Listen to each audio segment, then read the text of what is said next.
Poi noi abbiamo questa lezione oggi che sostanzialmente io sono Nicoletta Pellegrini e invece la mia giovane collega è Anna Baggio e ci occuperemo di raccontarvi quali sono le caratteristiche nutrizionali degli alimenti, che cosa intendiamo, come si misurano, come influenzano le nostre scelte e appunto nella seconda parte vi faremo un esempio concreto di come noi misuriamo alcune delle caratteristiche nutrizionali, in particolare in questo caso della meta. Ok. So che l'uditorio ha competenze molto miste, però questo è un argomento abbastanza fruibile, quindi io tendo a essere anche un po' interattiva, se no mi annoio, anche perché sono le 5:30 del pomeriggio, insomma, la giornata è lunga. Quindi se siete d'accordo vi farò delle domande e voi risponderete.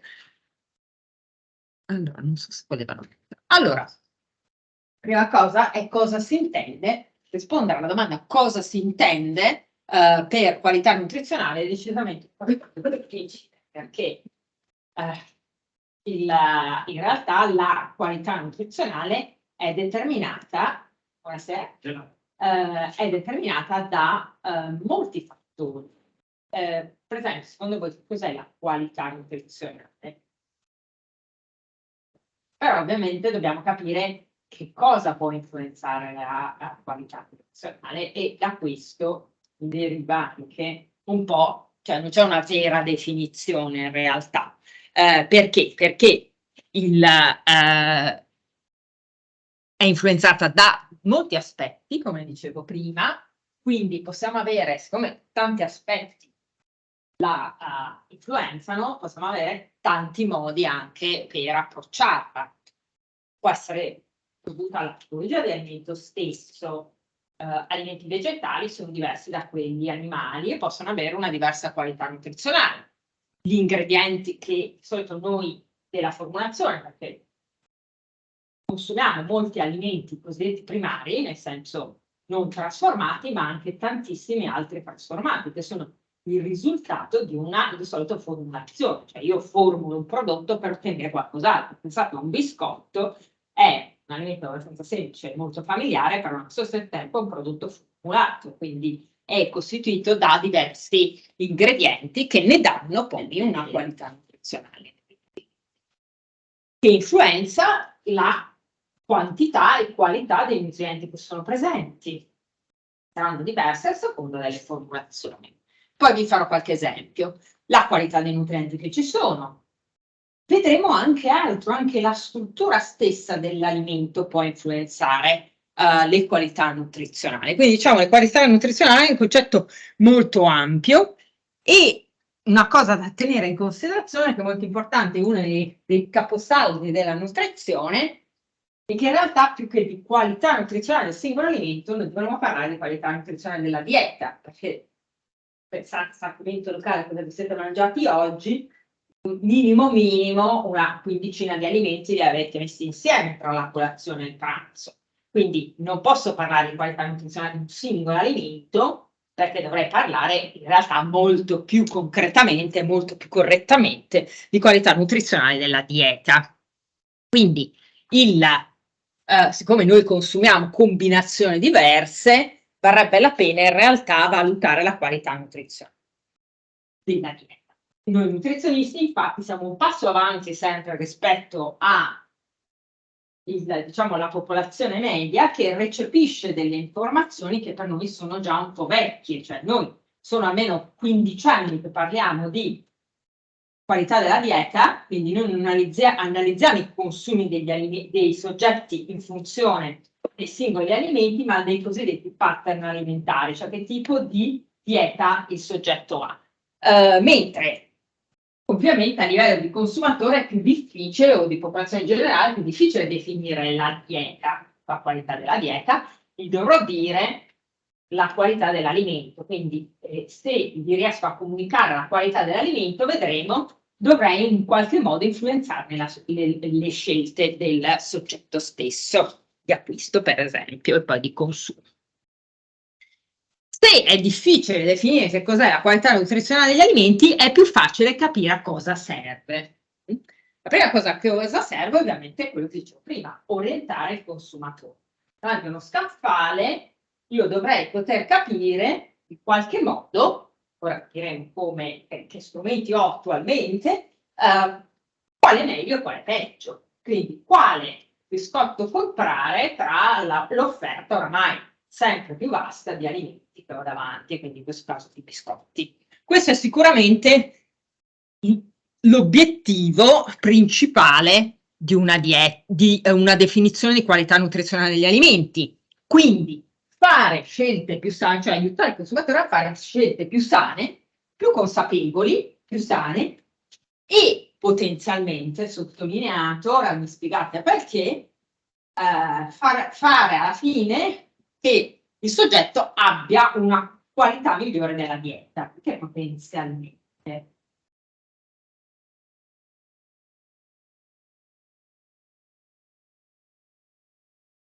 Perché potenzialmente migliora la mia dieta se faccio scelte più salutari, ma non è necessariamente detto che la mia dieta migliorerà in qualità nutrizionale.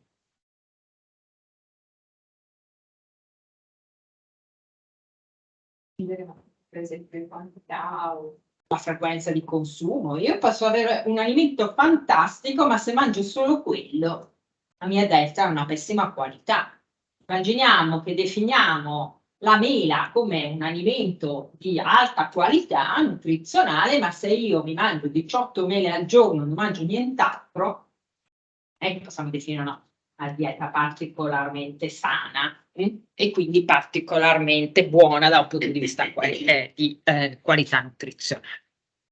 Ok, posso però anche fare qualcos'altro definendo la qualità nutrizionale dell'alimento sempre. Posso spingere verso riformulazione di alimenti, cioè se io riesco a identificare la qualità nutrizionale di un prodotto e prodotto, quindi è prodotto da un'azienda alimentare, il fatto che sia un po' meno buono del vicino dovrebbe spingere l'azienda in questione a riformulare magari il prodotto per ottenere qualcosa di più sano o almeno qualitativamente migliore. Mi può servire anche per dare delle indicazioni nutrizionali.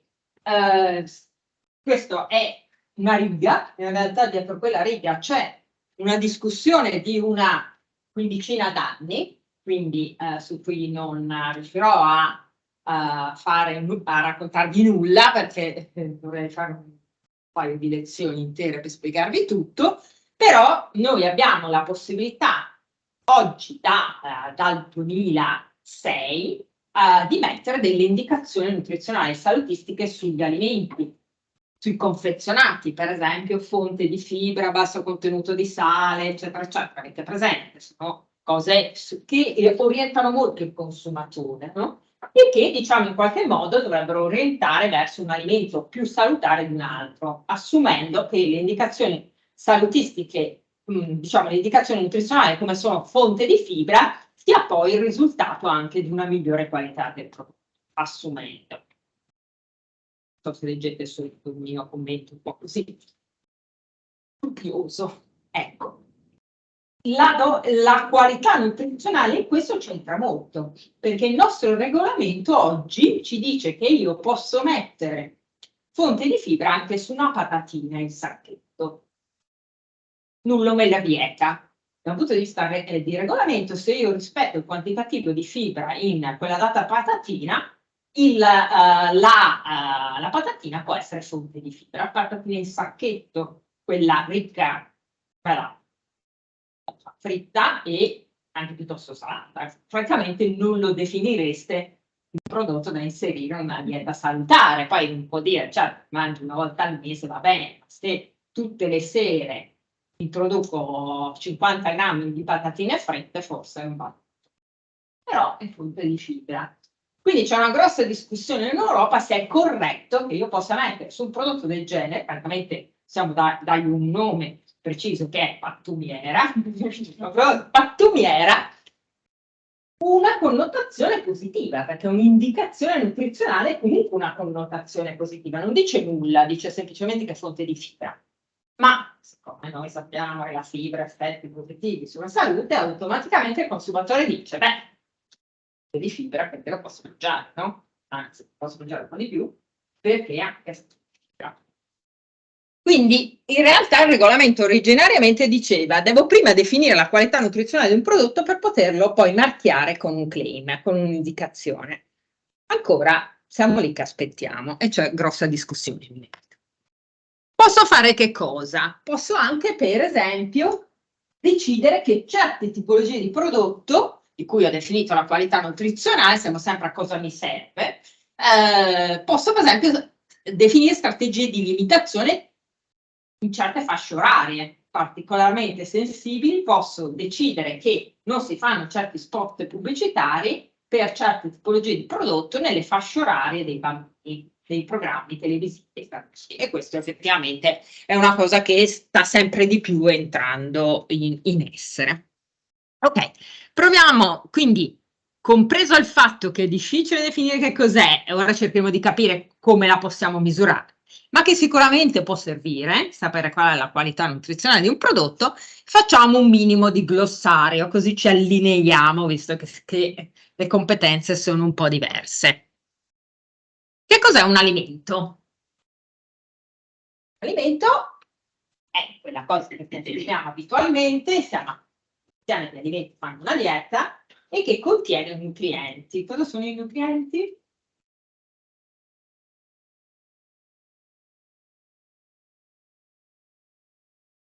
Qualcosa che mi nutre, cioè la parola stesso, giusto?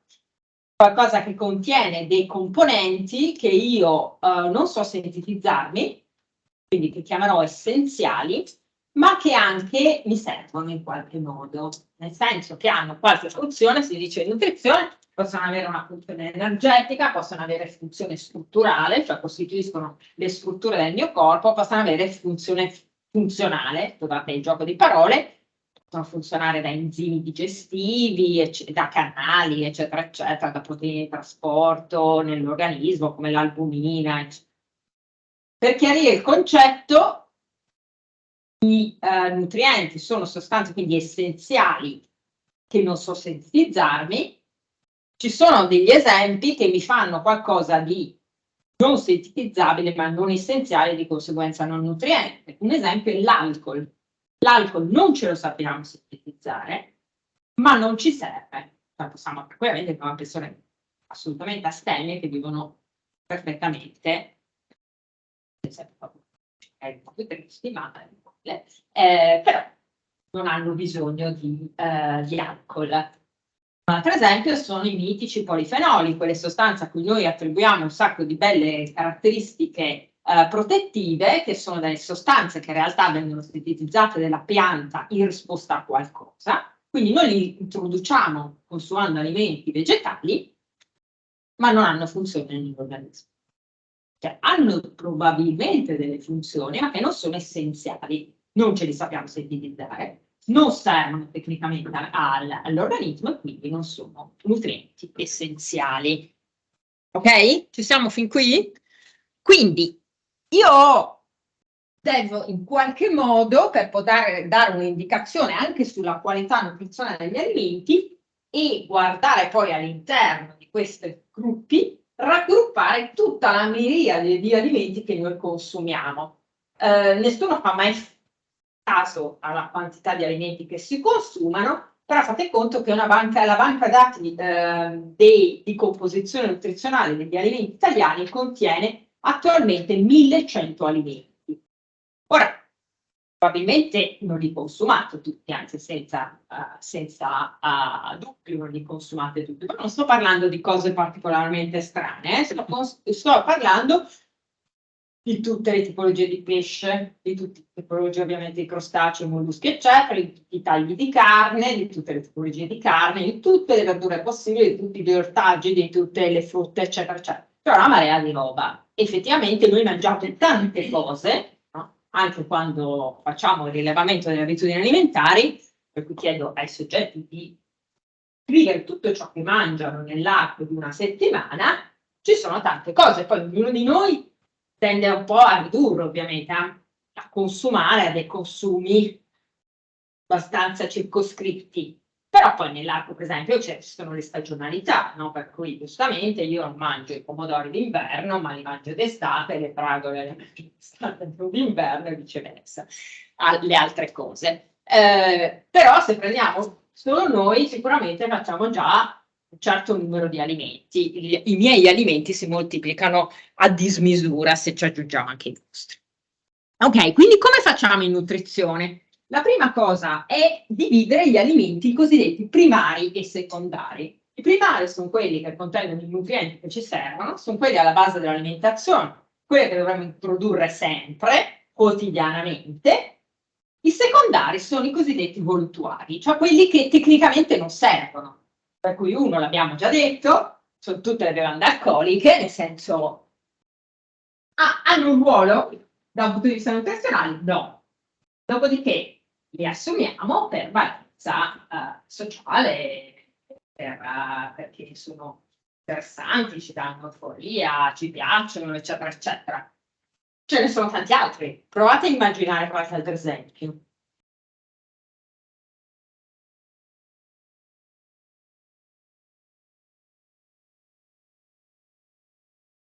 Le cose che come minimo si bevono tutte le mattine. Caffè, il tè, tutte le sostanze nervine, tutti gli alimenti nervini, bevande e alimenti, perché anche il cioccolato è un nervino, le spezie, le bevande analcoliche, quindi alcoliche ma anche analcoliche.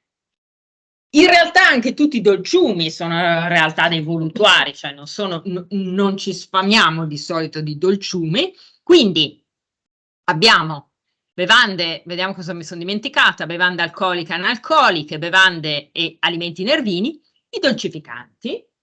Quindi in realtà tecnicamente noi non abbiamo bisogno di dolcificare, perché gli zuccheri contenuti nella frutta e nella verdura sono più che sufficienti per, diciamo, quello che può essere il nostro apporto. In realtà non abbiamo una specifica necessità di zuccheri, però diciamo che quello che c'è negli alimenti vegetali ci basta, non abbiamo bisogno di aggiungere il saccarosio, quindi lo zucchero, non abbiamo bisogno di aggiungere miele, non abbiamo bisogno di aggiungere dolcificanti di sintesi di varia natura, l'aloe, eccetera, eccetera. Le erbe aromatiche e le spezie, anche quelle tecnicamente non sono qualcosa con cui ci sfameremo. Ok, un altro punto saldo della nutrizione è che nessun alimento è completo. La dieta finisce di utilizzare un unico alimento quando iniziamo lo svezzamento. Fino a 6 mesi il latte materno è più o meno completo, in realtà non è completissimo neanche il latte materno, ma c'è tutto un supporto che ci ha dato la natura per ovviare al fatto che contiene nutrienti nella quantità che ci servono, però abbiamo delle riserve, quindi questo ci permette di garantirci una copertura di fabbisogno fino ai primi 6 mesi. Dai 6 mesi in poi ci tocca supplementarci, tra virgolette, con alimenti solidi di varia natura e lì scatta il fatto che con anche della miglior qualità nutrizionale non ci facciamo una dieta di buona qualità. Ok? Quindi abbiamo bisogno di mettere insieme tanti alimenti che si possono suddividere in tanti modi. Quello che si usa in Italia, basato sulle cosiddette linee guida per una sana alimentazione, che sono consigli rivolti alla popolazione generale che potete tranquillamente scaricare da quel sito in forma gratuita, che dovrebbero essere conosciuti appunto dalla popolazione generale, dove sono contenuti tutta una serie di informazioni per alimentarsi correttamente, ci classifica gli alimenti primari, ovviamente, degli altri non ce ne importa niente, cioè ci sono, ne dovremmo tener conto inevitabilmente in una dieta, ma non sono quelli che ci serviranno per coprire i nostri fabbisogni in 5 gruppi. Quindi tutti gli alimenti, non tutti i 1000 che ho detto prima, perché ovviamente nei 1000 c'è anche il caffè, il tè, il cioccolato, le bevande alcoliche, le bevande analcoliche, eccetera, diciamo almeno un 900, li racchiudiamo in 5 gruppi primari. E come li raggruppiamo? Li raggruppiamo, che sono questi che vedete di lato, in gruppi omogenei perché sono fonte di alcuni nutrienti per la dieta. Quindi con quei gruppi alimentari noi forniamo, cioè assumiamo, in questo caso quindi introitiamo alcuni nutrienti caratteristici. Sono il primo gruppo ovviamente il gruppo dei cereali. Il gruppo dei cereali è, se pensate, alla base della nostra alimentazione. Il gruppo di cereali contiene pane, pasta, riso, mais e quindi polenta, eccetera, eccetera, in cui noi includiamo però anche per analogia di contenuti anche le patate, i tuberi in generale. In Italia si mangiano sostanzialmente solo le patate o poco altro, ci sono anche altri tuberi in giro per il mondo, però noi usiamo prevalentemente le patate, che hanno un contenuto di amido, quindi un carboidrato complesso, caratteristico più del gruppo dei cereali piuttosto che degli ortaggi da cui derivano, cioè in cui sarebbero incluse, perché negli ortaggi invece l'amido non c'è. Fate conto che l'amido è contenuto per circa un 18% nella patata. E in particolare questo gruppo quindi ci fornisce i cosiddetti carboidrati complessi, quindi l'amido, che sono la base della, cioè sono i nutrienti che ci forniscono l'energia prevalentemente, ma anche quelli semplici, come gli zuccheri semplici, fibra, soprattutto se integrale, e vitamine del gruppo. Il secondo gruppo è quello della frutta e della verdura, è considerata, sì, però devo mentalmente fare mente locale, appunto sono, frutta e ortaggi, che comprende anche però i legumi freschi, tipo i fagiolini. I fagiolini vengono anche qui, nonostante non siano degli ortaggi, perché sono dei legumi, vengono incluse per analogia di contenuto, quindi non c'è una uniformità di tipologia botanica, diciamo, ma c'è un'uniformità di fonte alimentare di nutriente. In questo caso ci forniscono fibra, beta-carotene e altri carotenoidi, quindi sostanze che possono essere convertite in vitamina A, vitamina C, vitamina B9, quindi i cosiddetti folati, potassio e componenti minori bioattivi, cioè quelli che prima ho chiamato, tipo i polifenoli, eccetera. Latte e derivati è il terzo gruppo, in questo caso noi ci mettiamo dentro, è un gruppo molto disomogeneo perché c'è dentro il latte, lo yogurt, ma anche i formaggi, sia freschi che stagionati, quindi con valore energetico molto diverso, ma accomunati da essere fonte di calcio, quindi questo è in assoluto il gruppo, cioè il primo nutriente che ci fornisce è il calcio, è caratteristico di questo gruppo, anche gli altri contengono calcio, per esempio gli ortaggi contengono calcio, però non così biodisponibile come è quello presente nel latte, e quindi nei derivati, proteine di alto valore biologico, vitamina A, vitamina B2, vitamina D e grassi. Quindi è un gruppo molto diverso dai primi due, perché vedete vitamine, per esempio A non ci sono negli ortaggi e nella frutta, se non in forma di un precursore che è il beta-carotene. Il quarto gruppo è ancora più disomogeneo di quello precedente perché viene chiamato gruppo dei proteici, quindi degli alimenti proteici, cioè quelli che ci forniscono proteine, e in questo caso noi ci mettiamo dentro la carne, il pesce, le uova e i legumi secchi. Questi 4 alimenti sono accomunati da un contenuto proteico paragonabile, però ovviamente una diversa disponibilità e qualità nutrizionale delle proteine. Si dice che il gruppo ci fornisce soprattutto proteine di alto valore biologico, però i legumi sono un po' a più basso valore biologico, minerali, soprattutto il zinco, il rame e il ferro, altamente biodisponibili per i primi tre, ma non tanto per i legumi. E poi vitamina B12 che invece non è contenuta nei legumi, quindi diciamo il gruppo è veramente molto disomogeneo. L'ultimo gruppo è il gruppo dei grassi. Quindi grassi di condimento li chiamiamo in nutrizione, cioè quello che voi utilizzate sia per cottura sia per condire alimenti freschi, quindi l'olio, lo strutto, il burro, eccetera, eccetera, che ovviamente può essere sia di natura vegetale che di natura animale.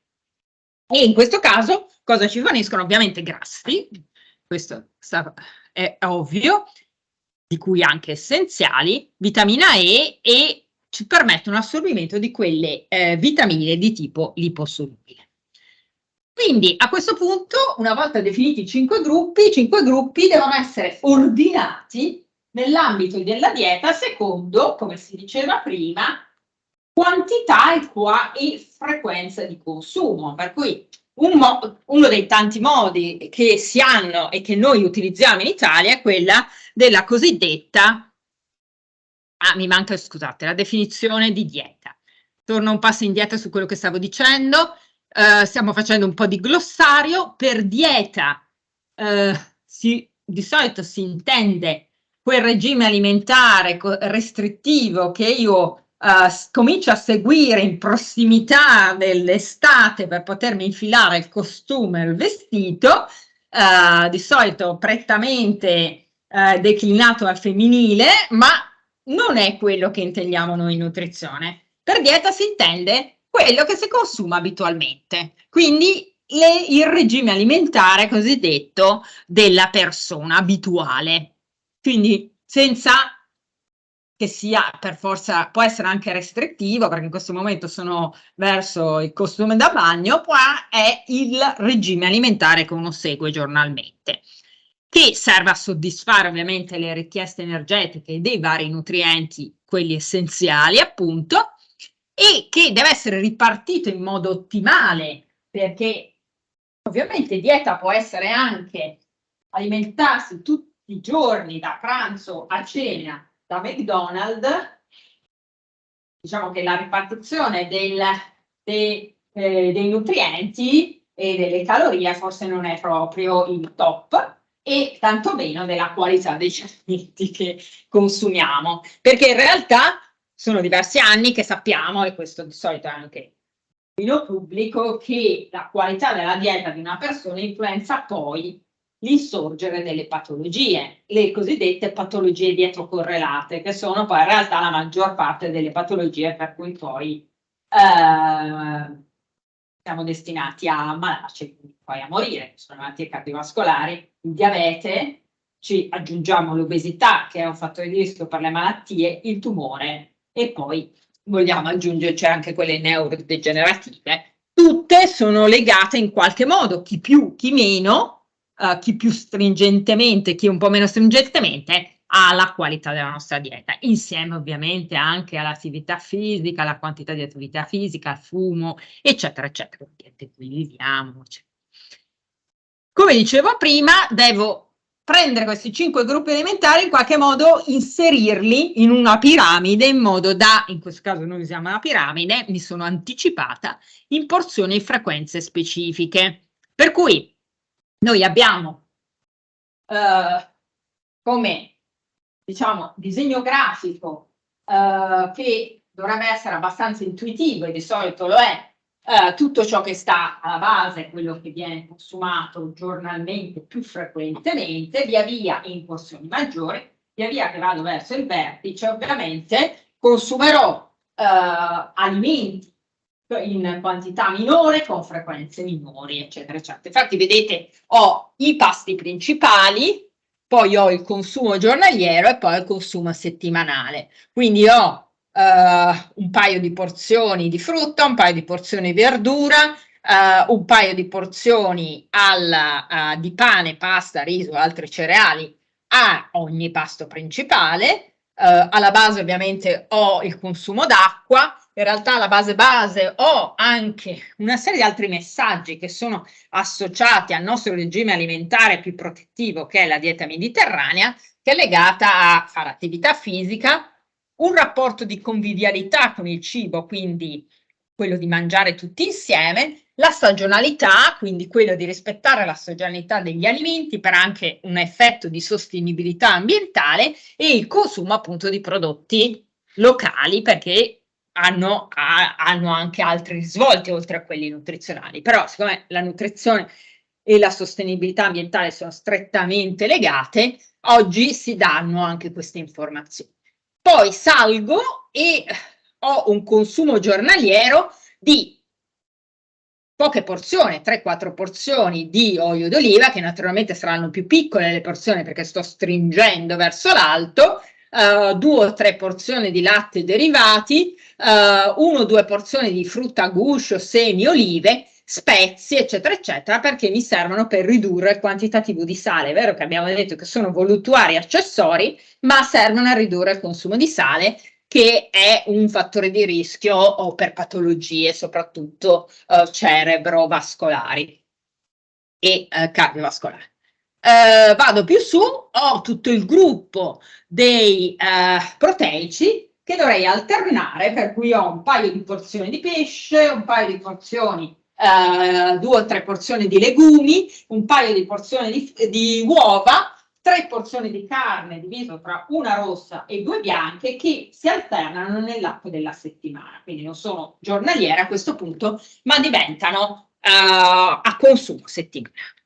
Ok, fatto questa premessa, quindi devo andare un po' più veloce, come stabilire la qualità nutrizionale degli alimenti, perché nei gruppi alimentari, nei 5 gruppi alimentari, io posso dire che certi alimenti sono meglio e certi alimenti sono peggio. Quindi, una volta che ho la cornice di dire devo produrre 3 porzioni e mezzo di cereali, 4 porzioni di cereali nell'arco di tutta una giornata, nell'ambito dei cereali, cioè nell'ampio gruppo dei cereali, io posso, cioè devo capire come potrei definire la qualità nutrizionale degli alimenti. Ok, allora il primo modo più semplice ovviamente è guardare la composizione in nutrienti. Nutrienti che sono banalmente quelli che io posso ritrovare nella dichiarazione nutrizionale che vi ricordo oggi dal dicembre del 2016 è obbligatoria per tutti i prodotti, salvo rari casi. I rari casi sono alimenti monoprodotto in cui si ritiene che non ci sia bisogno di una dichiarazione nutrizionale per darti un'informazione. Esempio, il sale, non ho bisogno di dirti cosa c'è dentro perché è sale, e prodotti troppo piccoli perché tu ci possa mettere una dichiarazione nutrizionale, no? Almeno immaginate una caramella, dovrei fare un involucro che poi la sostenibilità ambientale dell'involucro è un po'. Però diciamo che io posso partire quindi da definire la qualità nutrizionale in base a quei nutrienti che già riporto nella dichiarazione nutrizionale, o posso andare anche un po' più là ovviamente con altre informazioni. Ma sicuramente io faccio una prima distinzione, negativi e positivi. Quindi i negativi sono quelli che cui dovrei scoraggiare l'introduzione, i positivi sono quelli invece che dovrei promuovere l'introduzione di alimenti che contengono più nutrienti positivi. Direi che quello che sta di qua, che è i nutrienti positivi, secondo me ve li potete immaginare. Quali sono i nutrienti positivi?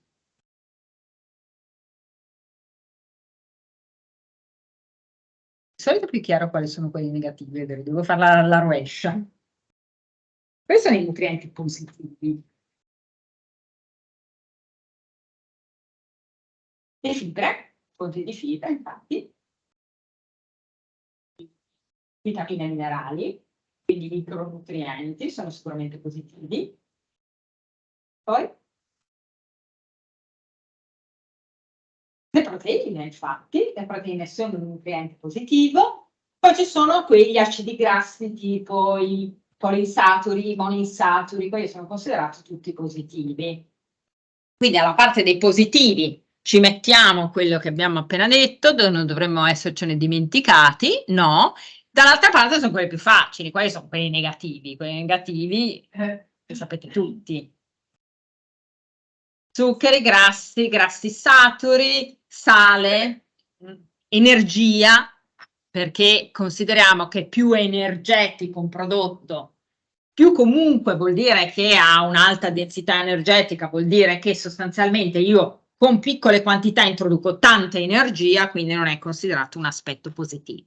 Quindi per dare una qualità nutrizionale di un prodotto, io posso intanto guardare semplicemente la dichiarazione nutrizionale. Questa è una cosa che col gruppo dei giovani della Società Italiana di Nutrizione Umana, di cui faccio parte da una serie di lustri, stiamo analizzando, abbiamo messo in atto questo progetto. Io non sono la giovane, ovviamente, io sono il supervisor del giovane.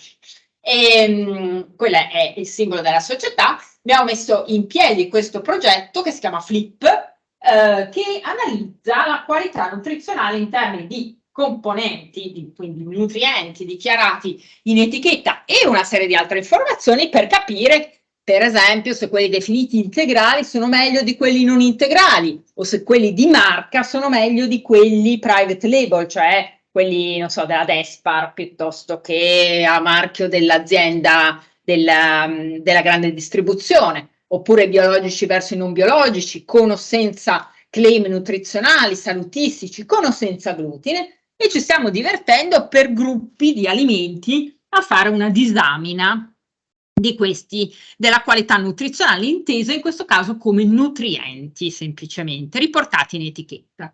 Vi faccio un esempio, questo qua abbiamo analizzato le paste secche in Italia nel 2020 se ne vendevano 487 tipi, 487 referenze, come si dice, vedete questa è la colonna del totale, divise in semolina, cioè intesa la pasta di sema, quella tradizionale, ma anche quella all'uovo, sempre secca però, poi c'era anche la fresca, che è tutta un'altra storia, poi quella ripiena e poi quella speciale. Speciale perché oggi ci sono altri ingredienti nelle paste, possono essere di riso, di quinoa, di amaranto, di legumi, di un sacco di cose diverse. Se guardiamo i nutrienti, vediamo che ci sono delle differenze. Per esempio, se confrontiamo quella di semola, vediamo che ha un contenuto energetico che è più basso rispetto a quello dell'uovo, ha un contenuto di grassi minore, ha un contenuto di grassi saturi ovviamente minore e di conseguenza più carboidrati, perché io ci aggiungo l'uovo che contiene proteine e grassi e quindi ho una composizione un po' diversa. Infatti, per esempio, l'uovo, quelle con l'uovo hanno un contenuto di proteine significativamente diverso, vedete che le lettere sono diverse. Se poi vado a fare un confronto tra pasta con glutine e senza glutine, vedo che ci sono delle differenze anche in questo caso. Questa è la pasta secca tradizionale, quindi la penna o il tortiglione, quello che volete. In questo caso, vedete, sì, vuol dire senza glutine, no, vuol dire normale, quindi tradizionale, quella di semola di frumento. Come vediamo, io ho un contenuto di grassi maggiore nel caso di quella senza glutine, mediamente 90 verso 90, quindi un sacco di prodotti, non 2 o 3 paste. I carboidrati sono un po' di più, sono un po' meno, ahimè, le proteine, un bel po' meno, come vedete, 7,2 contro 12,6 come valore mediano, e ho un contenuto di fibra che è però più o meno, cioè è più alto qua, però non è tanto distante. Ok, ma perché? Perché ovviamente la composizione stessa, cioè gli ingredienti con cui io faccio la pasta di semola, faccio la pasta senza glutine, è completamente diverso. Nel primo caso io ho sostanzialmente semola di grano duro ed acqua, fine, con questo voi ci fate il tortiglione o la penna. Se però io devo mimare la struttura del glutine che è assente nei cereali, ovviamente senza glutine che uso per i senza glutine, devo usare, di solito si usano più ingredienti. Qui abbiamo il mais bianco, il mais giallo, il riso integrale, ma anche qualcosa che tenga un po' insieme la struttura. Per esempio, i monoidigliceridi degli acidi grassi, che sono degli emulsionanti sostanzialmente che tengono insieme il tutto. E questo mi fa inevitabilmente dei nutrienti diversi, perché sono due cose diverse. Quindi, scusate, volevo farvi vedere questo, mi sembra di aver messo delle cose, dei tondini, invece non ci sono, a fronte di una energia simile. Però nella pasta tradizionale, in questo caso c'è un pochino più grassi, pochi, queste sono etichette di paste commerciali, mentre quelle di prima erano medie di tante paste diverse. I carboidrati sono inevitabilmente, come dicevamo prima, di più, perché vedete, ci sono tante tipologie di farine, di solito hanno più alto contenuto di carboidrati quanto sia il grano duro, infatti abbiamo 79 contro 70. Le fibre sono in questo caso un pochino più alte nella quella tradizionale e le proteine, come dicevamo prima, sono decisamente più alte perché il cereale, il frumento, contiene più proteine degli altri cereali che compongono il senza glutine. Posso anche giocare un po', nel senso ci posso aggiungere un po' di lenticchie, quindi un legume che contiene più proteine per cercare di rafforzare un po' il quantitativo di proteine presenti, quindi migliorare un po', diciamo, i valori nutrizionali che sono un po' sfavorevoli nel caso del prodotto senza glutine. Per cui partendo sempre da quello di prima, se questo è un prodotto commerciale, vedete sempre un senza glutine con il primo ingrediente le lenticchie rosse e il quantitativo di proteine aumentano un po', diventano 6, non tantissimo francamente, i carboidrati scendono, ma quello che aumenta molto in questo caso sono le fibre. Se però addirittura la pasta la faccio solo di lenticchie, quindi faccio un senza glutine totale utilizzando solo le lenticchie, non una miscela di cose diverse, in questo caso ovviamente ho un quantitativo di carboidrati più basso perché i legumi contengono un po' meno carboidrati delle farine, scusate, ma più proteine, le fibre si alzano molto e le proteine si alzano tantissimo, quindi arriviamo fino a 25 grammi di proteine contro un valore molto più basso del prodotto di partenza che era circa 7, quindi più del triplo del prodotto iniziale.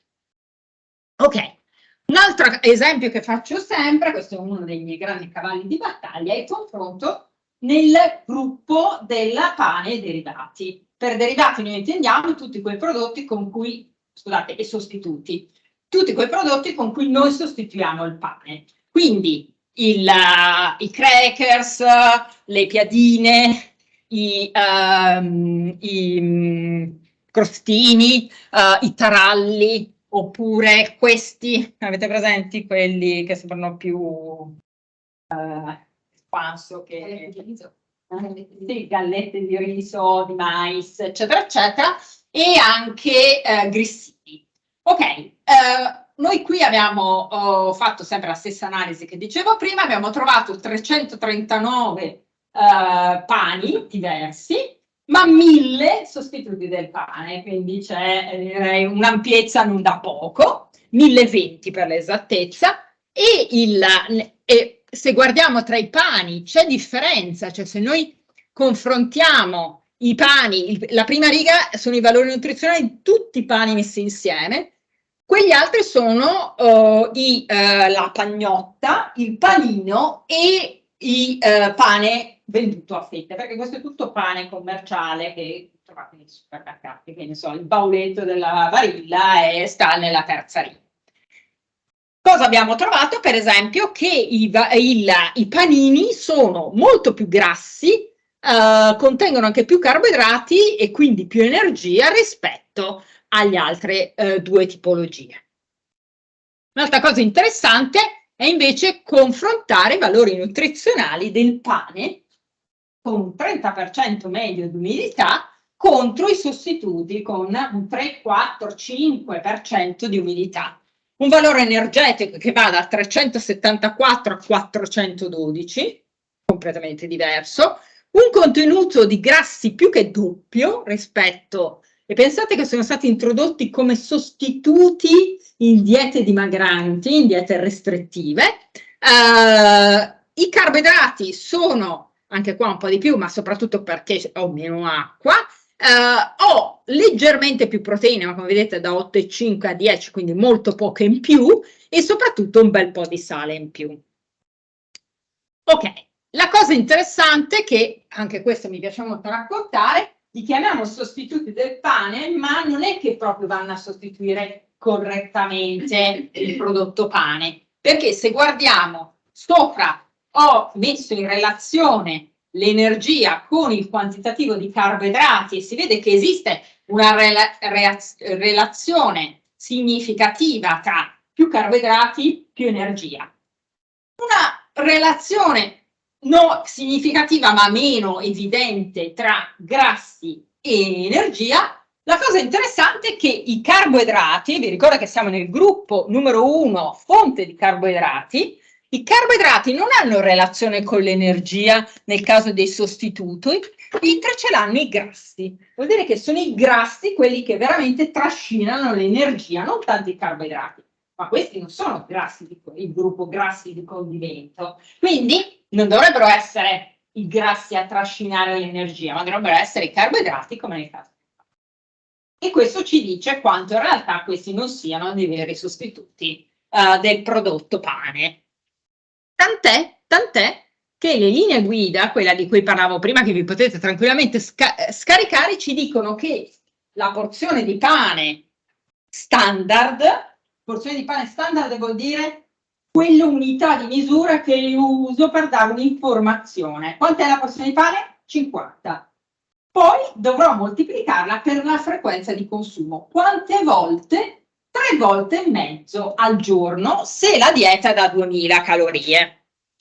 Ok? Quindi la porzione standard è 50, la frequenza è 3 porzioni e mezzo, quindi la porzione raccomandata alla fine diventa 50 per 3,5, 175 grammi giorno in una dieta da 2000 calorie. Quant'è il corrispondente del sostituto? 30 grammi, 1. E seconda causa, qual è la sua frequenza? Una porzione a settimana. E questo è una cosa che normalmente ci rimangono tutti male, perché tutti hanno il pacchetto di cracker, aspetta che mi viene il buchino e mangio un pacchetto di cracker. Ok. Errore fondamentale. Beh, intanto che voi ci pensate, io vado avanti. Allora, questo è il primo modo abbastanza semplice di valutare la qualità nutrizionale di un prodotto, perché io vado a guardare i nutrienti che sono riportati nella dichiarazione nutrizionale. Ovviamente noi non li analizziamo, noi raccogliamo tutti i dati per andare a guardarli. Ci sono metodi un pelo più sofisticati, sempre nell'ambito dell'utilizzo dei nutrienti. Per esempio, quelli che vengono chiamati le cose un po' più complicate, Nutrient Profiling Models, che in questo caso vengono utilizzati soprattutto nei paesi, ad esempio dalle organizzazioni come la FAO, come l'Organizzazione Mondiale della Sanità, per valutare la qualità degli alimenti che compongono le diete nei paesi in via di sviluppo, quindi dove le deficienze di minerali e di vitamine sono molto più frequenti che alle nostre latitudini, proprio per la qualità degli alimenti. In questo caso ci sono tanti approcci, qui c'è giusto una schermata per darvi un'idea. Innanzitutto, quello che vanno a valutare di solito è prevalentemente i nutrienti positivi più che quelli negativi. Ci sono alcuni di questi modelli che includono anche i negativi, ma lì non è tanto quello che mi serve a limitare, qui è quello che mi serve che la gente li produca perché alla fine abbia una corretta alimentazione. Quindi, come vedete, ho sempre le proteine, sempre le fibre, però ho l'acido linoleico che è un nutriente, un acido grasso essenziale, il DHA che è l'acido docosahexaenoico, che non è essenziale tecnicamente, ma serve allo sviluppo fetale materno, la vitamina A, la C, la D, la E, la B, cioè un sacco, ovviamente oltre alle vitamine anche minerali, quindi un sacco di nutrienti che possono essere limitanti nella crescita di un individuo, per esempio, soprattutto in età evolutiva. Ci sono ovviamente anche la componente negativa, quindi quelle che sostanzialmente di cui abbiamo parlato fino adesso. Ci sono diversi approcci. Posso definire uno scoring, cioè io posso definire un punteggio complessivo basato sui nutrienti positivi, cioè quanto ce n'è, quanto non ce n'è, oppure su un threshold, cioè io posso dire c'è o non c'è una certa quantità, sì, no e basta, dando ovviamente un punteggio minimo di contenuto per quello positivi, ci devono essere almeno tanto di proteine, ma non più di tanto di qualcosa di negativo. Ok, posso poi usare questo criterio all'interno dei gruppi alimentari oppure tra le categorie, quindi nella stessa categoria o anche trasversalmente su tutte le categorie. Posso ovviamente, scusate, anche riferirmi a 100 grammi, riferirmi a 100 kcal per porzione, dipende da diversi approcci. Tanto per darvi un'idea, questi era una tabella riassuntiva in un lavoro, e il numero che vedete di fianco a quelle sigle sono il numero di nutrienti che vengono valutati. Quindi, come per esempio, i primi valutano 23 nutrienti, quindi ovviamente, come dicevamo, proteine, fibra, acidi grassi, ma anche un sacco di vitamine, un sacco di minerali. Lì ci sono scritte, quindi sia macro che vitamine che minerali. Di solito, come dicevo prima, vedete tutti questi modelli fino qua, valutano solo positivi. Dei negativi gliene importa meno, alcuni anche quelli negativi, e sostanzialmente valutano quanto quel dato nutriente riesce a soddisfare i fabbisogni di quel dato nutriente nel gruppo in osservazione, quindi non so, per i bambini piuttosto che degli adulti, facendo poi una stima, una sommatoria di tutte le coperture in termini di nutrienti e di fabbisogno per quelli negativi e di quelli, cioè quelli positivi sopra e quelli negativi sotto, e poi magari fanno una differenza, dipende. Però il concetto è andare un po' più là, guardare, non so, intanto ci vogliono delle analisi ovviamente, cioè io devo sapere, non posso guardare la dichiarazione nutrizionale, tutti questi nutrienti non sono riportati nella dichiarazione nutrizionale, se non casualmente, cioè casualmente ogni tanto fonte di data vitamina, però non è trasversale su tutti gli alimenti, e quindi poi alla fine ottengo quel risultato lì.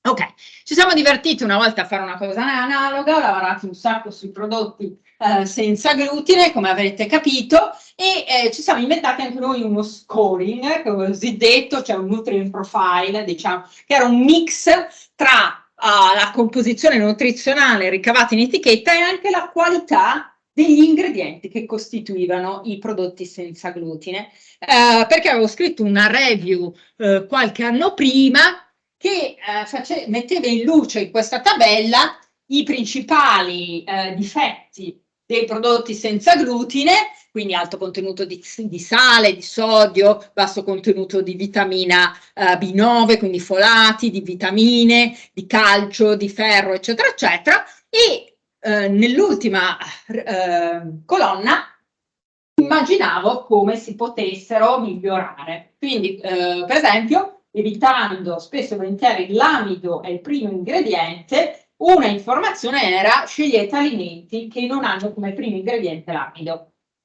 Quindi questo permette di avere una qualità migliore, oppure con altri ingredienti che non siano necessariamente solo il riso o l'amido di riso e l'amido di mais, perché così si portano dietro anche dei nutrienti importanti. Quindi avevamo costruito uno scoring, in questo caso misto, tra dei punteggi in base a dei cut-off su grassi totali, saturi, sodio, fibre e zuccheri, e di alcuni parametri. Per esempio, se l'amido era il primo ingrediente, prendeva 0. Se invece non aveva l'amido, prendeva 1, quindi era in positivo ovviamente. Oppure, non so, se c'erano farine integrali, non c'erano 0 punti, c'erano 1 punto. Oppure se c'erano farine di legume o altri cereali, eccetera, eccetera. E con questo avevamo confrontato 134 prodotti prodotti del mercato del senza glutine contro 163 di prodotti sempre commerciali con glutine in questo caso. E la cosa interessante, questi sono i risultati, che non abbiamo visto grandi differenze, cioè il prodotto commerciale con glutine per quanto riguarda pane, biscotti e merendine, prodotti da prima colazione, merendine, era praticamente paragonabile. Vedete, queste barre ci fanno vedere che i valori sono molto dispersi e però più o meno a qualità nutrizionale, inteso con questo scoring che ci eravamo inventati, era abbastanza sovrapponibile, esclusi i sostituti del pane. E quelli senza glutine sono anche peggio di quelli con glutine, quindi è proprio una pattumiera di prodotto. Va bene, un altro modo, e poi vado alle conclusioni, e quindi poi ti lascio la parola, quindi siamo giusti, no? Vado. Un altro modo per identificare, no, in realtà ce ne sono altre due cose, vabbè, vado un po' più veloce, è il cosiddetto front of pack. Oggi c'è grande discussione sul front of pack. Sapete cos'è il front of pack?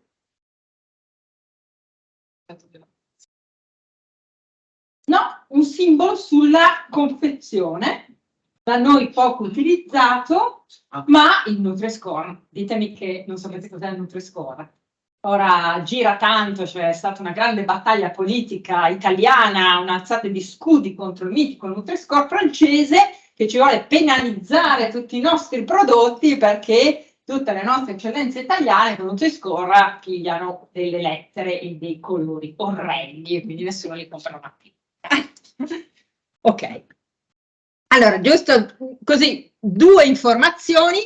Cosa sono queste? Sono quelle che vengono chiamate forme di espressioni e presentazioni supplementari, quindi fino ad adesso, il che non cambia, e quindi per il momento posso dirvi questo, sono volontarie, quindi ce la metto o non ce la metto, tant'è che in Italia praticamente non ce l'ha quasi nessuno di prodotto queste informazioni. Sono normate da questo regolamento, che è il regolamento che decide tutto ciò che obbligatoriamente deve essere messo sul pacco, quindi dalla dichiarazione nutrizionale alla lista degli ingredienti, alla presenza dell'allergene, al nome del prodotto, alla quantità, alla data di scadenza, al termine minimo di scadenza. Tutte le informazioni obbligatorie seguono questo regolamento comunitario. Su tutto il territorio comunitario vale lo stesso regolamento. L'articolo 35 norma il fatto che io posso aggiungere anche delle informazioni volontarie, che, come dice l'articolo, si basano su ricerche scientifiche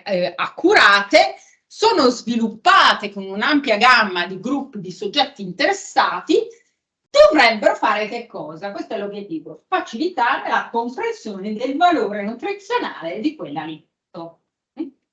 Quindi non ti metto solo la dichiarazione nutrizionale, che sta di solito nel pacco. Se noi, quando andate al supermercato, voi trovate tutti gli alimenti con la fronte, con la faccia principale che vi guarda, no?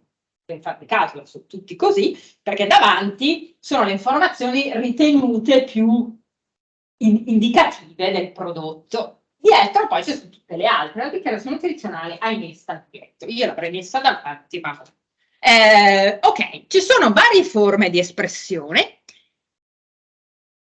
L'Europa ritiene che siano talmente utili che ha messo in un grande contenitore, che è un programma, il Green Deal, che ci dovrebbe portare a diventare un continente al patto zero entro il 2050, la necessità di trasformare, di uniformare tutti questi simboli a livello comunitario, perché noi abbiamo fatto il Nutri-Inform Battery, i francesi hanno fatto il Nutri-Score, nel nord Europa si usa il Keyhole, gli inglesi usano i Traffic Light, eccetera, eccetera. Poi vi faccio vedere qualcuno.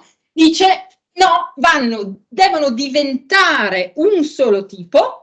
Da qui l'alzata di scudi, perché i francesi sono partiti 10 anni prima e hanno costruito una letteratura pazzesca dimostrando che funziona il loro. Noi siamo arrivati ieri l'altro e praticamente abbiamo 3 pubblicazioni in croce. Armonizzato in mandatory, obbligatorio. non si sono ancora messi d'accordo, la roadmap diceva che doveva succedere entro il dicembre 2022, ma non è successo. Ok, cosa sono? Simboli. Simboli che possono essere dei loghi, dei simboli, dei semafori, eccetera, eccetera, sono sulla facciata principale, viene chiamato front of pack per quello, e dovrebbero influenzare positivamente le scelte del consumatore verso qualcosa di più sano. L'obiettivo è sempre quello. Quindi hanno 3 obiettivi. Il primo è, che poi si riconduce al concetto di qualità che vi dicevo prima, aiutare a comprendere al consumatore la qualità nutrizionale di un dato prodotto all'interno di una categoria o tra le categorie, dipende quali sono, e migliorare quindi i suoi acquisti, che non necessariamente, dicevamo prima, vuol dire poi avere una dieta migliore, ma vabbè. Incoraggiare ovviamente i produttori a sviluppare prodotti più salutari o a migliorare quelli esistenti, perché se c'è un simbolo negativo e il vicino c'è il simbolo positivo, ovviamente se l'obiettivo è indirizzare il consumatore si indirizzerà verso quello positivo, quindi io azienda cercherò di inseguire un miglioramento del mio prodotto.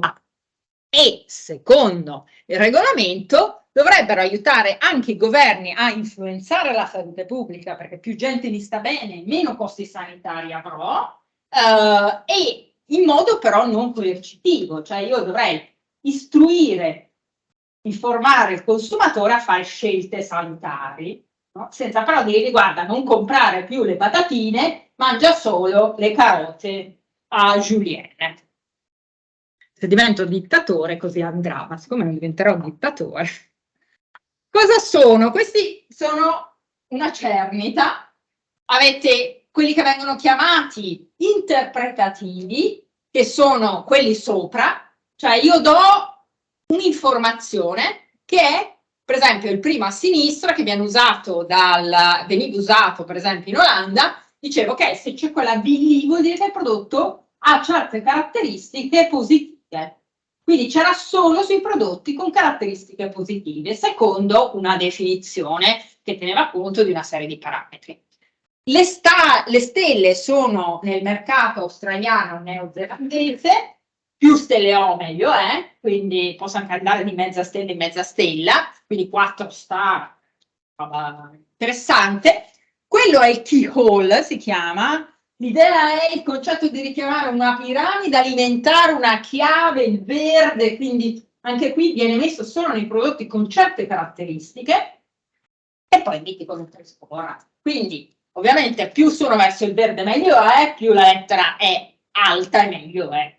È un concetto abbastanza semplice perché noi sappiamo che verde vuol dire go e invece rosso vuol dire stop.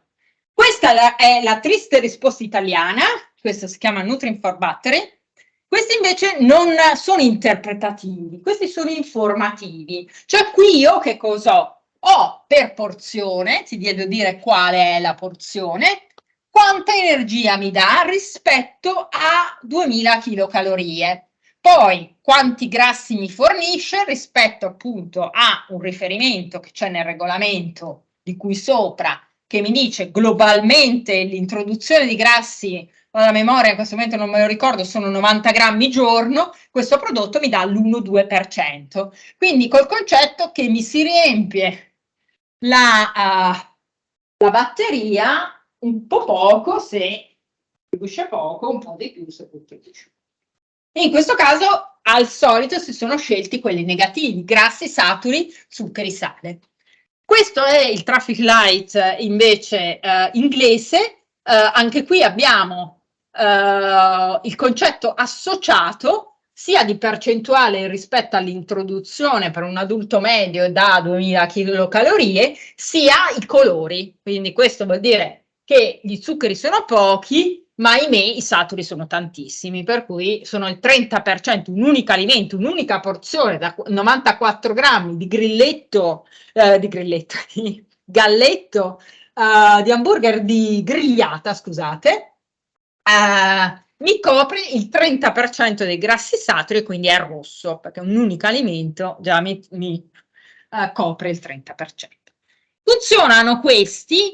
Allora, questa è una revisione sistematica che ha detto c'è un simbolo, non c'è, funziona? Sì, per certi aspetti. Nel senso che i risultati che ho scritto lì di lato dicono che alla fine faccio acquisti con meno zuccheri e meno sale, quindi meno sodio, se ho un simbolo, qualunque esso sia, quindi che possa essere il Nutri-Score, il Nutri-Inform-Battery, il Key-Hole, le Star, eccetera, eccetera, va bene. Meno ha effetto sull'energia e sui grassi saturi. Su quanto sia efficace poi nell'influenzare il consumo, questo non è dato, perché ovviamente è molto più complicato. C'è una cosa che io ti chiedo, tra tutti questi prodotti quali compreresti, è una cosa poi è alla fine che ti segua a casa e veda poi effettivamente che tipo di consumo ha di quel prodotto, perché acquistare una confezione non equivale a mangiarsela tutta la sera quando arriva a casa. Un'altra cosa interessante da raccontare è che se io ho un logo, quindi sempre questa informazione della qualità, questo è uno studio carino in cui loro hanno fatto vedere delle fotine diverse di porzione, quindi hanno messo dei loghi diversi, quindi senza logo o il Nutri-Score o il Traffic Light inglese o una versione un po' più edulcorata che si erano inventate le aziende, un consorzio di aziende tipo la Coca-Cola, la Nestlé, eccetera, il cui vedete è lo stesso sostanzialmente del Traffic Light, però il rosso è un po' mitigato, è diventato giallo, non esageriamo, un po' così.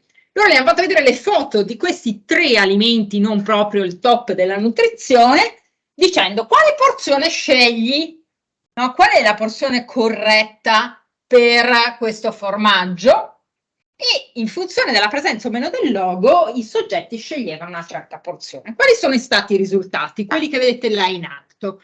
Rispetto a non avere un logo, sia per il formaggio sia per i biscotti, l'avere già un logo, qualsiasi fosse, portava una porzione più bassa. Quindi voleva dire che aveva una certa efficacia, significativa tra l'altro, molto significativa. Ok, cosa interessante è che invece nel caso della cioccolata da spalmare, il logo, quello appunto aziendale, quello di destra, che non era proprio chiarissimo nel suo messaggio, portava addirittura il 20% in più di porzione rispetto a non avere proprio nessuna informazione. Quindi a seconda della tipologia di logo, è vero, diciamo un warning che mi dice attenzione, e quindi io cerco di dire vabbè, la porzione forse è meglio che sia un po' più piccola, però dipende anche in taluni casi, se non è veramente chiara, alla fine ha influenza negativa, porta addirittura a aumentare la porzione rispetto a non averla. Faccio 5 minuti della nova e vado o la salto? Che dici? Io sono un po' più Vado, finisco. Allora, questa era modi, simboli e cose, strategie, ma sempre basate gira gira, sempre sui nutrienti. Ovviamente anche sui ingredienti, perché Nutri-Score tiene in considerazione anche i nutrienti, però nutrienti e ingredienti sostanzialmente. Ci sono altri modi per valutare la qualità nutrizionale, d'altra parte questo lo devo dire, se no non ti apro, non ti do la palla. Per esempio, la FAO nel 2015 ha detto: secondo noi è importante valutare anche il grado di trasformazione o processo che l'alimento ha subito. Per cui un biscotto ha subito un certo processo, un biscotto con sopra la cioccolata, bello coated, non so come si dice in italiano in questo momento, ricoperto, un altro. Il latte è una cosa, lo yogurt è un po' più trasformato, lo yogurt con la frutta è qualcos'altro, lo yogurt con la frutta e lo zucchero è ancora qualcos'altro. No? Via via noi possiamo immaginarci trasformazione degli alimenti. Ci sono diversi modi per valutare il grado di processo, cosiddetto, e la più famosa è la NOVA. Non va molto di moda in Italia, quindi non ne avrete mai sentito parlare. Forse tu sì. No? No, neanche tu.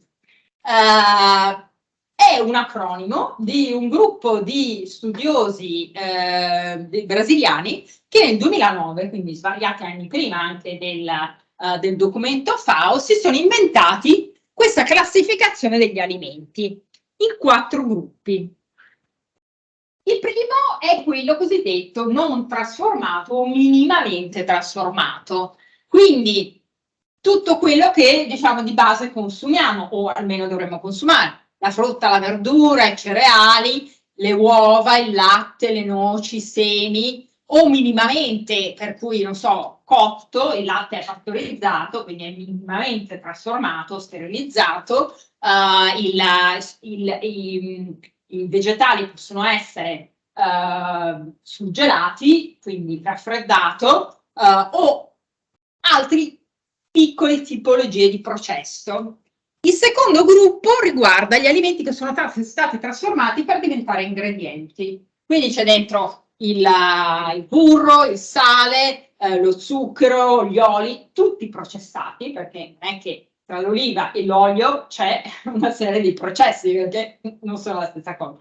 Ma l'idea è, la facciamo da sempre, e quindi sono ingredienti naturalmente trasformati.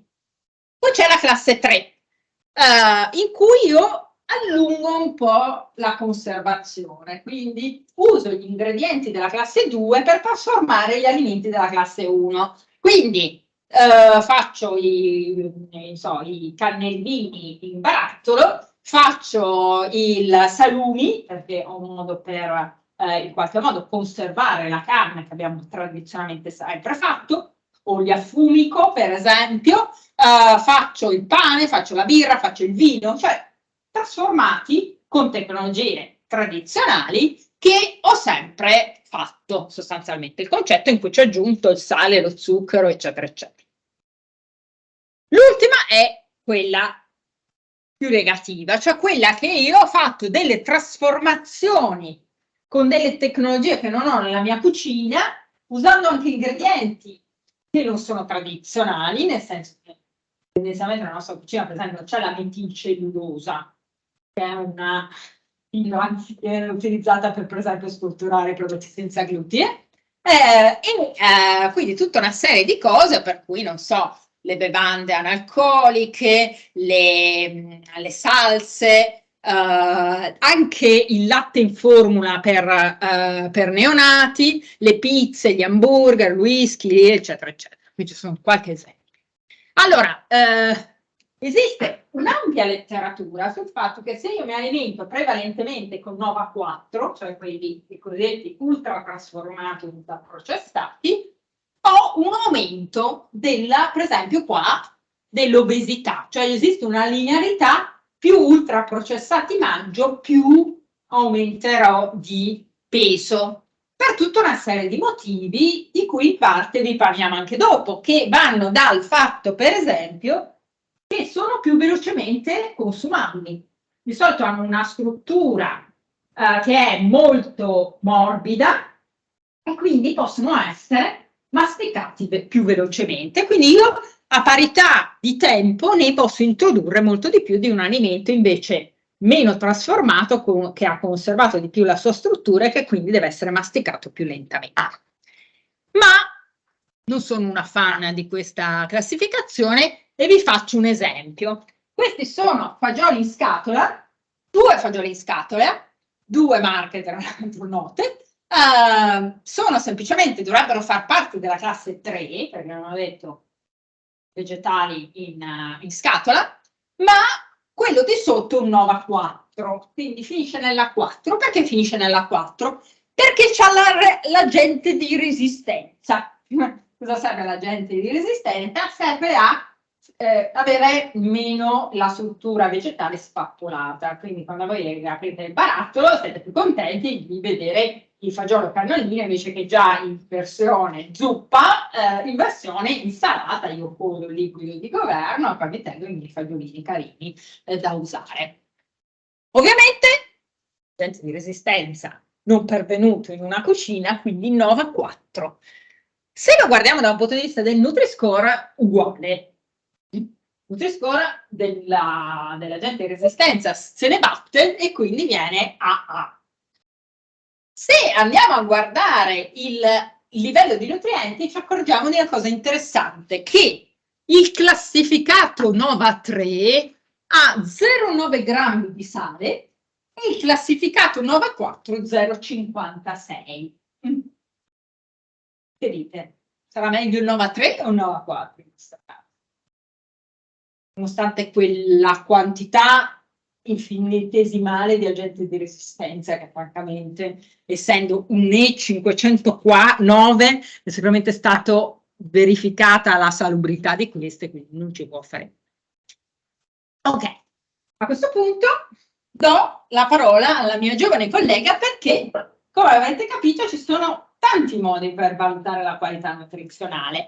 E ora vi raccontiamo come uno dei tanti modi che usiamo noi per valutarla, perché anche la struttura dell'alimento, come dicevo prima, ha la sua influenza e può essere importante misurare. Puoi usare questo?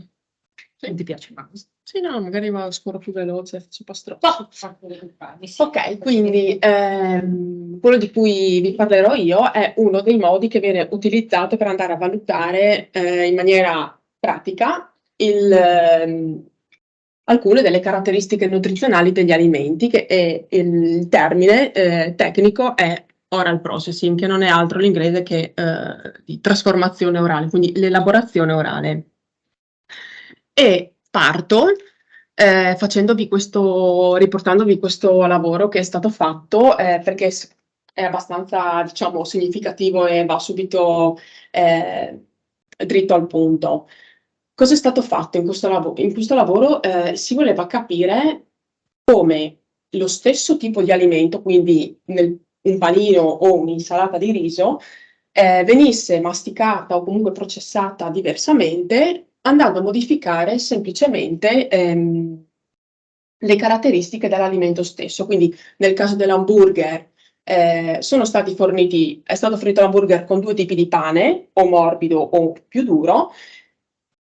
Contestualmente ha una porzione di insalata di riso che nella versione soft era risotto con verdure bollite, quindi più facilmente masticabile, mentre nella versione più hard era riso bollito che rimane un po' più tenace con le verdure crude.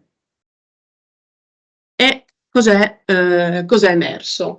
Che allora, il pasto era composto da entrambi gli alimenti, quindi sia dall'hamburger che dall'insalata nella pausa pranzo, diciamo. Ed è emerso che effettivamente gli alimenti hard sono stati introdotti in quantità significativamente inferiore rispetto agli alimenti soft. E questo ovviamente ha avuto anche una conseguenza in termini di introito calorico, quindi di apporto energetico. E questo, diciamo, ha una spiegazione proprio nell'oral processing, che si può misurare andando a valutare determinati parametri.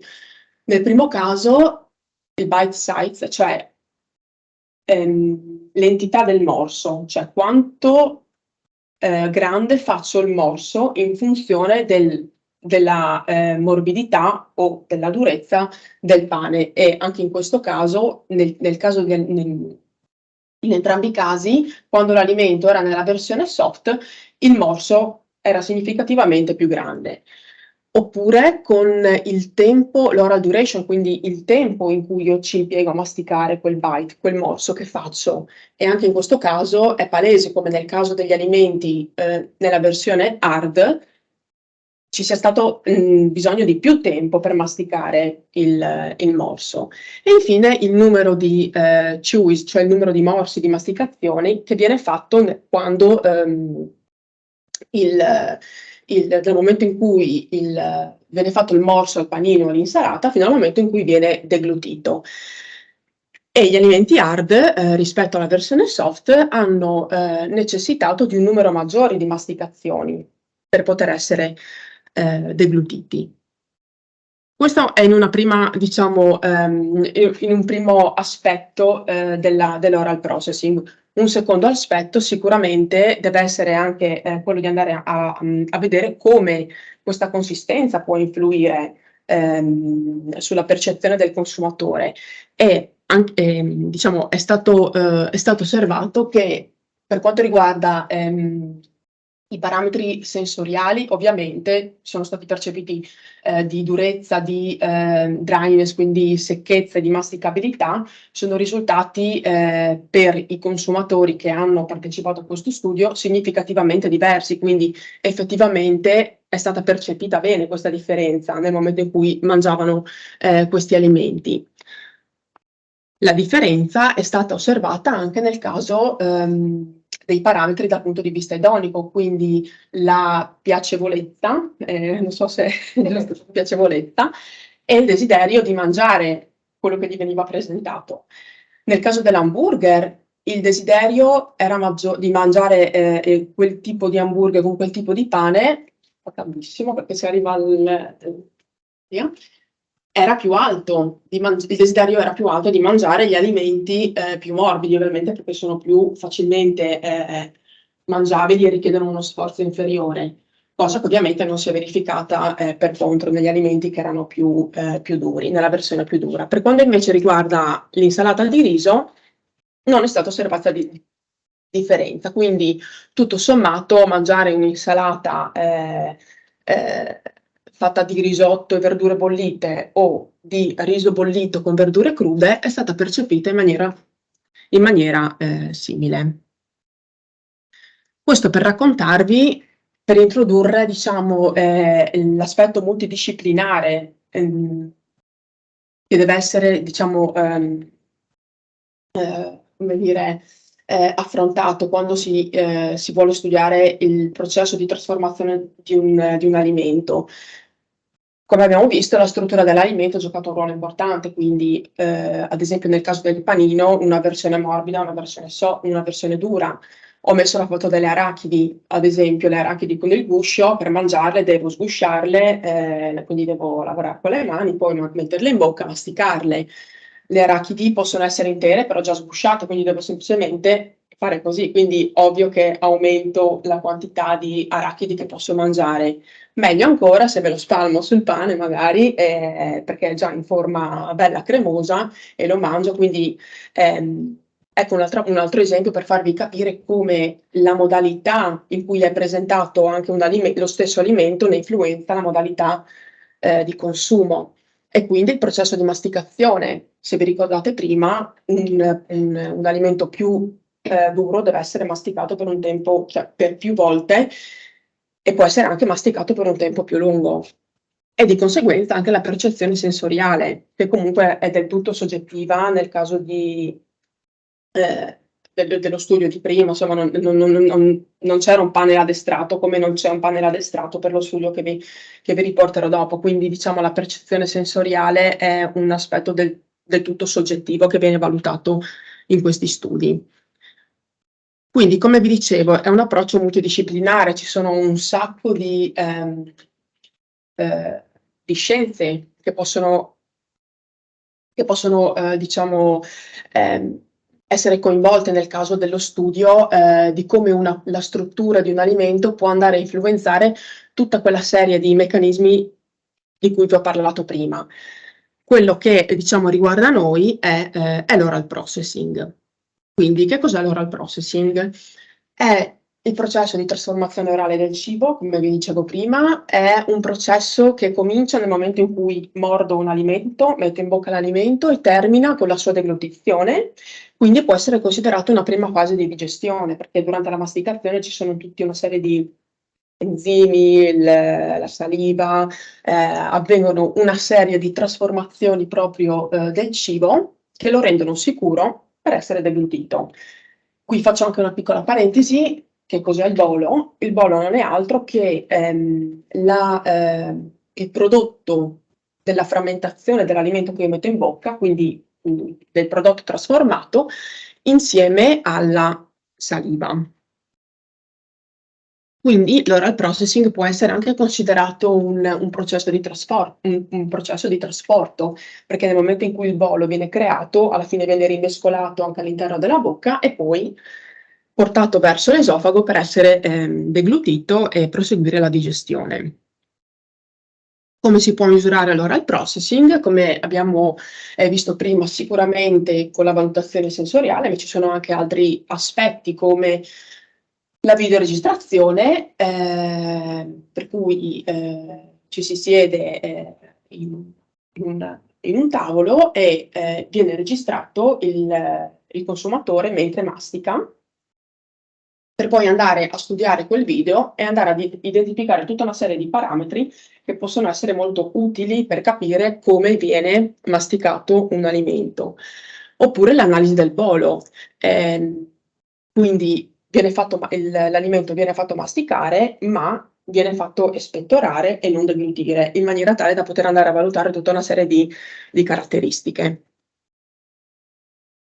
Quindi questa breve introduzione per portarvi allo studio che abbiamo fatto noi.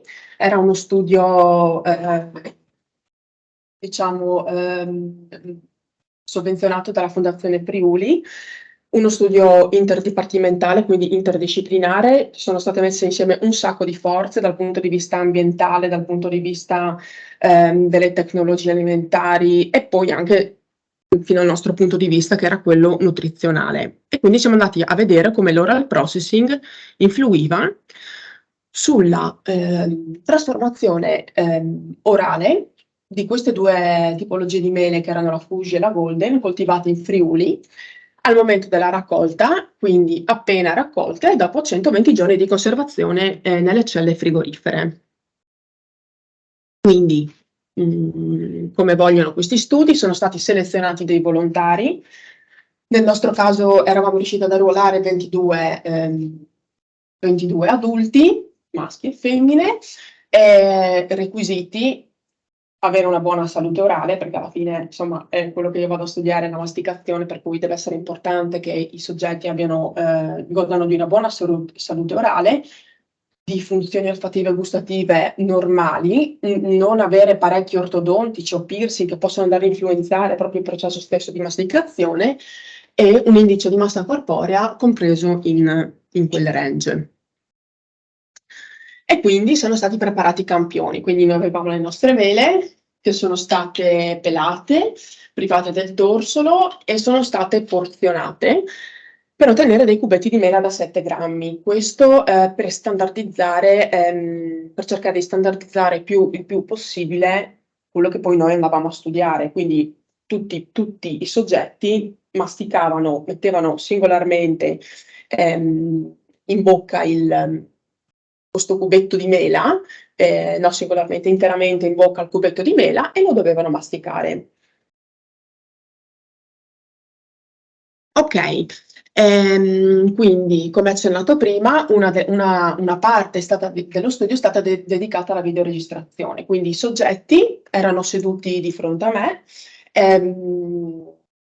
era posizionata una telecamera a circa una cinquantina di centimetri dal volto. Diciamo che è stato osservato che questa distanza mette da un lato a proprio agio il consumatore nel momento in cui viene registrato, perché insomma essere registrati quando si mastica non è che c'è proprio piacere, però permette anche di avere una buona inquadratura del viso in maniera tale che dopo quando si va a studiare il video sia ben percepibile tutto quello che succede, quindi tutti i movimenti che avvengono durante la masticazione. Ciò che si estrapola, ecco, con la videoregistrazione sono sicuramente quante volte viene morsicato questo cubetto di mela prima di essere deglutito e quante volte, diciamo, quante deglutizioni intermedie ci sono prima che il bolo venga definitivamente deglutito. Il tempo di masticazione, la velocità di masticazione, quindi il numero di morsi al minuto e la velocità di consumo, quindi grammi al minuto. Grazie a Nicoletta, vi faccio vedere un esempio di cosa vuol dire masticare. Ho preso il mio video così nessuno Ok. può lamentarsi della pratica. Sì.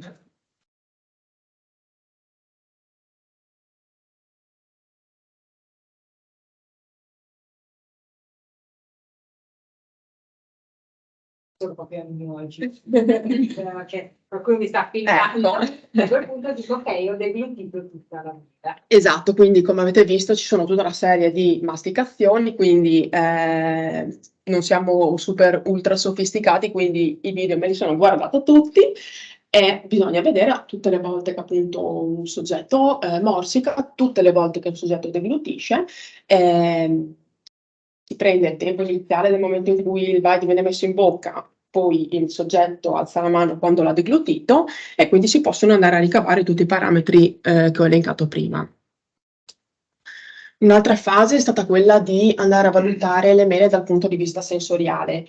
Non so se avete esperienza di cosa sia un'analisi sensoriale, comunque, giusto per farla breve, per dirvi un paio di cose, è, anche se è soggettiva, perché alla fine il panel non era addestrato, è molto importante il luogo in cui viene fatto per cercare di azzerare, comunque minimizzare il più possibile le influenze ambientali esterne. Quindi ci sono delle cabine vere e proprie che vengono utilizzate di un colore bianco neutro, cioè il più possibile, e monoposto, quindi proprio cercare di ridurre al minimo le influenze dell'ambiente.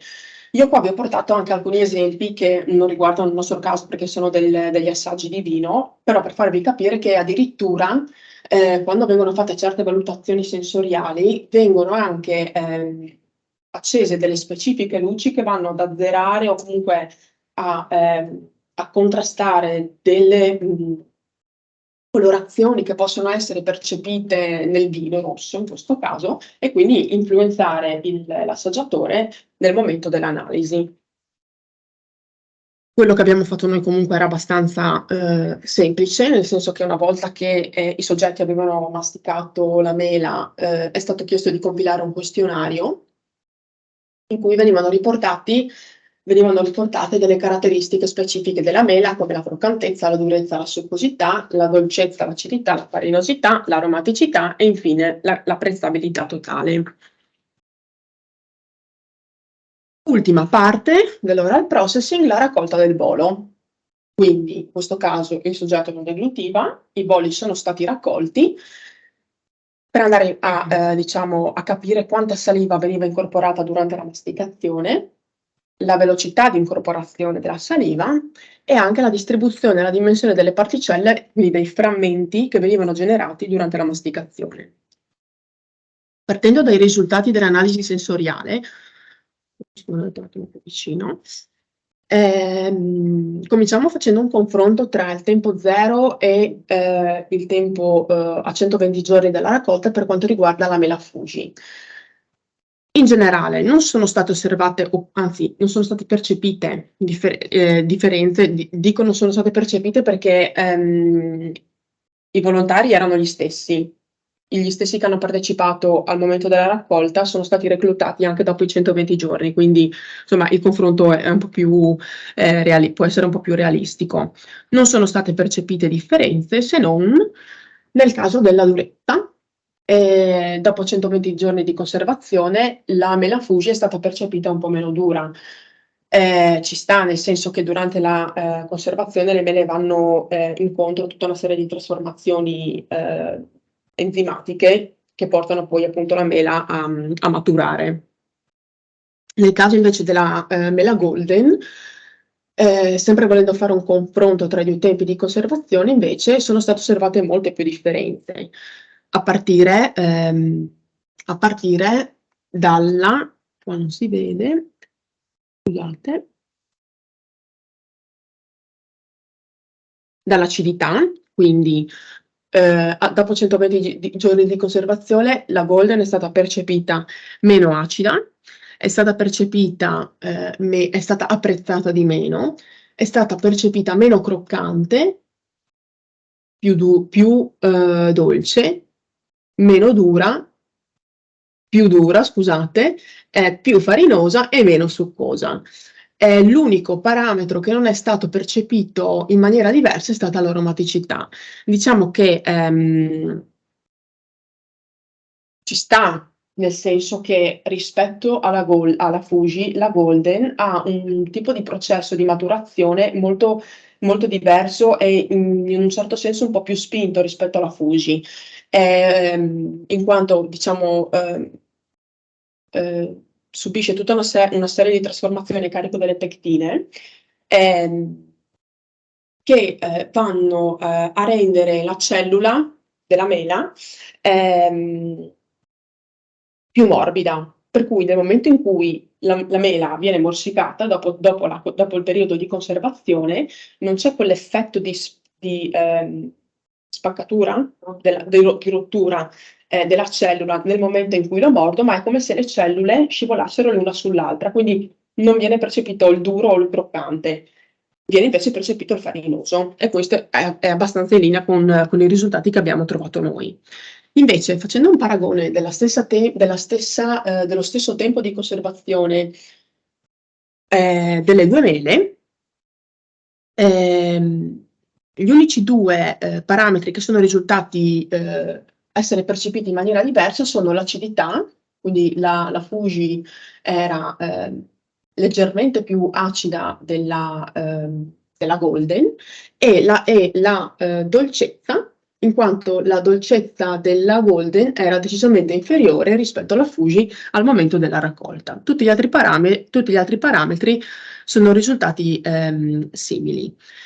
Facendo invece il confronto delle due mele ai 120 giorni di conservazione, gli unici due parametri risultati uguali, simili, sono stati l'acidità e l'aromaticità.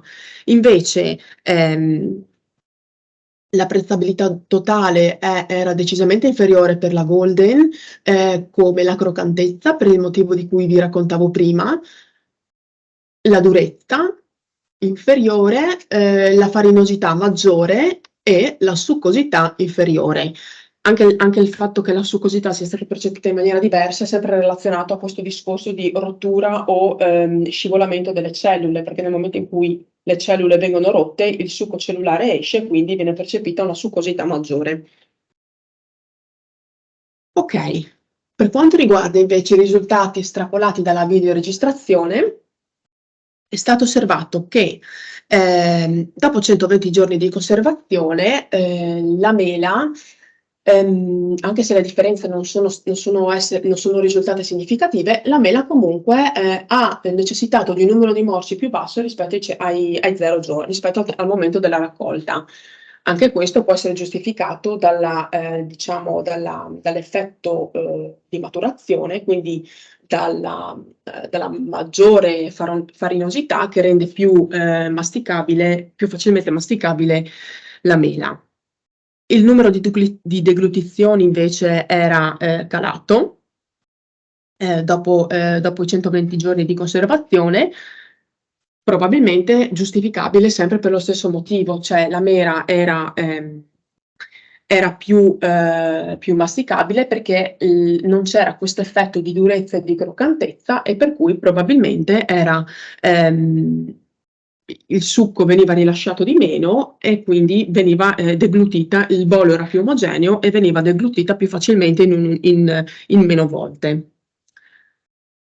E infine la velocità di masticazione e la velocità di consumo, che sono risultate tendenzialmente maggiori dopo i 120 giorni di conservazione. Questo sempre in linea con il discorso della resistenza al morso. Per quanto riguarda le analisi sul bolo, si sono valutati il contenuto di saliva e la velocità di incorporazione di saliva e non sono state osservate differenze. E infine l'analisi delle particelle. Questo vi ricordate la foto del bolo che vi ho fatto vedere prima? Tutti i boli che avevamo ottenuto così, con una spatolina li abbiamo divisi e abbiamo suddiviso tutti i piccoli frammenti che andavano a costituire quel bolo che all'inizio era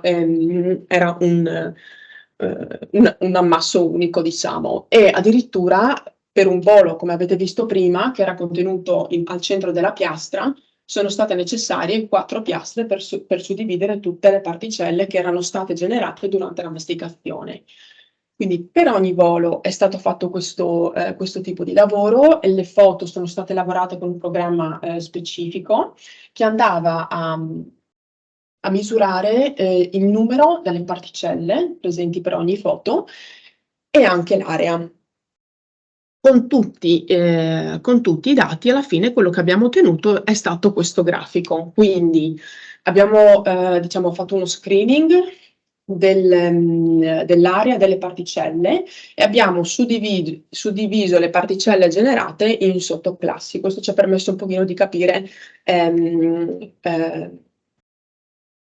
quanti frammenti e di che dimensioni venivano generati durante la masticazione. Sicuramente è chiaro che venivano generati più frammenti di piccole dimensioni che di maggiori dimensioni. E un'altra cosa interessante che è stata osservata è che per entrambe le mele, a 120 giorni di conservazione, sono state osservate un numero maggiore di particelle piccole comparando la stessa classe al momento della raccolta. Questo probabilmente è dato dal fatto che la masticazione, se vi ricordate, la velocità di masticazione e la velocità di consumo erano maggiori, quindi masticando più velocemente probabilmente si sono ottenuti frammenti più piccoli, un maggior numero di frammenti più piccoli. Quindi diciamo, volendo fare un riassunto e volendo fare un merge di tutti gli aspetti che si sono valutati e di come si possono influenzare fra di loro, partendo dall'analisi sensoriale che aveva messo in luce come, specialmente nel caso della Golden, dopo 120 giorni di conservazione, fossero state osservate percepite delle differenze sostanziali che poi si sono verificate e confermate anche nel caso della masticazione, perché è stato visto che effettivamente dopo 120 giorni di conservazione gli andamenti erano diversi rispetto al momento della raccolta e all'analisi del volo, che ha confermato ulteriormente come il link tra la valutazione sensoriale e anche in questo caso specifico la velocità di masticazione possono andare ad influire il modo in cui l'alimento, in questo caso la mela, è stato masticato e di conseguenza ciò che c'era nel volo, che è stato generato in maniera diversa. Quindi sicuramente